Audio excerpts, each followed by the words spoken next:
Good morning, everyone. This is Jake R. Lopez, the next reporter. Mr. Haplit already discussed some of the steps in writing a research paper introduction, such as introduce your topic and describe the background. Therefore, my report is the continuation of Mr. Haplit's report, specifically the steps 3 to 5, which are establish your research problem, specify your objectives, and lastly, mouth out your paper. So without further ado, let's get started. So establish your research paper. In here, it is really important to clarify how your own research fits in and what problem it addresses. For the reason that it may help you to broaden your ideas. In writing an introduction, it is really necessary to maximize everything. How are we going to address and assess the problem on our research? So before we proceed to our discussion, let me just define the argumentative paper and empirical paper. So what is argumentative and empirical? An argumentative paper, it is something you are typically asked to take a position on an issue or topic and explain and support your position with research from reliable and credible sources.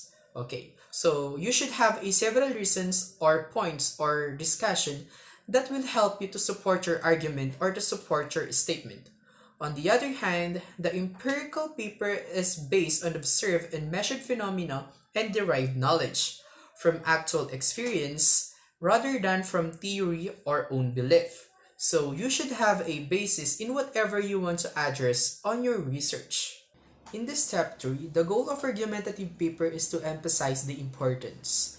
So, in an argumentative research paper, you can simply state the problem you intend to discuss and what is original or important about your argument, meaning we can directly express or voice out our problem and emphasize it. So, the next slide is an example of argumentative paper. Okay. So I will provide more examples during the presentation. So when it comes to empirical research paper, try to lead into the problem on the basis of your discussion of the literature. Think in terms of these questions and try to evaluate and assess each category. What research gap is your work intended to fill? What limitations in previous work does it address? What contribution to knowledge does it make?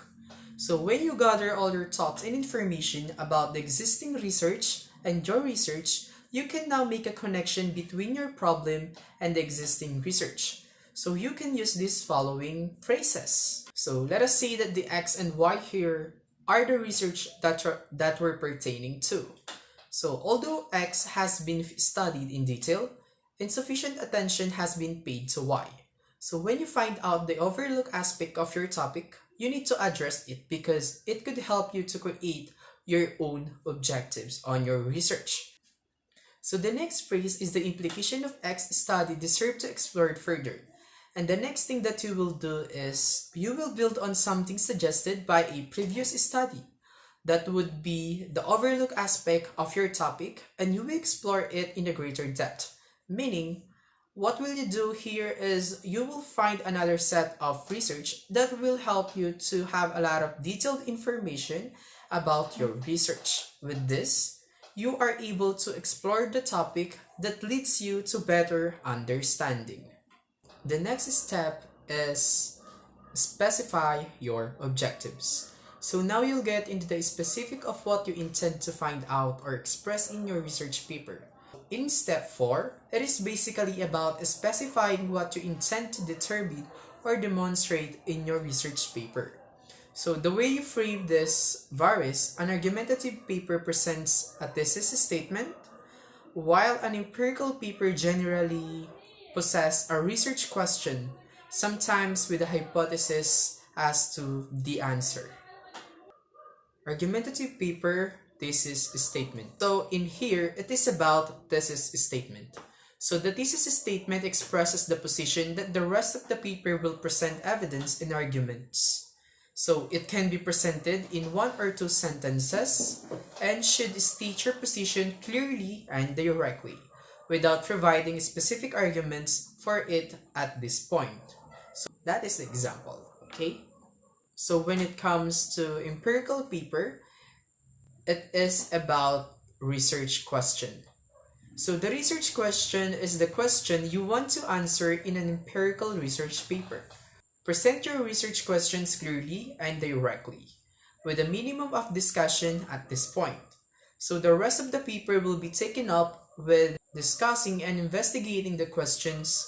Here you just need to express it.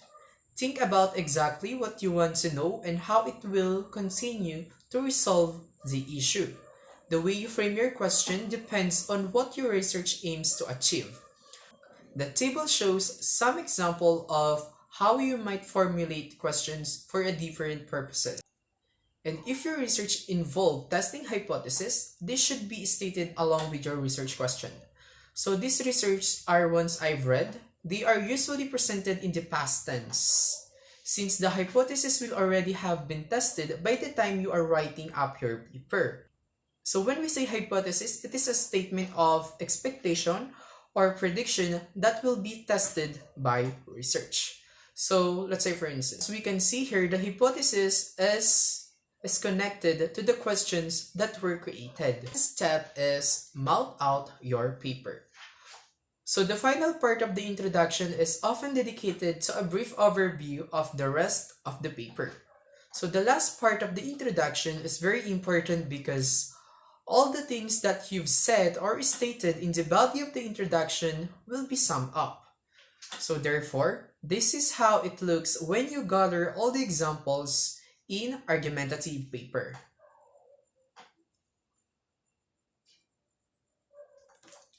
So the violet color is the hook, the blue color is the background, the orange is the research problem, and the green color is the thesis statement, and the red color is the overview. Okay. Let's also gather all the examples in empirical. The violet color is the hook, and the blue is previous research, the orange is the research problem, and the red is the research question hypothesis. So here's the last example for my presentation. The title of this study is Research on Language and Learning Implications for Language Teaching.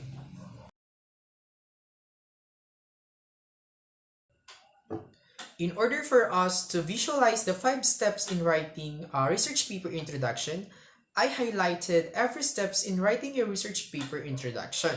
So the violet color is the hook, the color blue is the background, the orange is the research problem, the green is the thesis statement, and the color red stands for overview. And that concludes my presentation. Thank you for listening.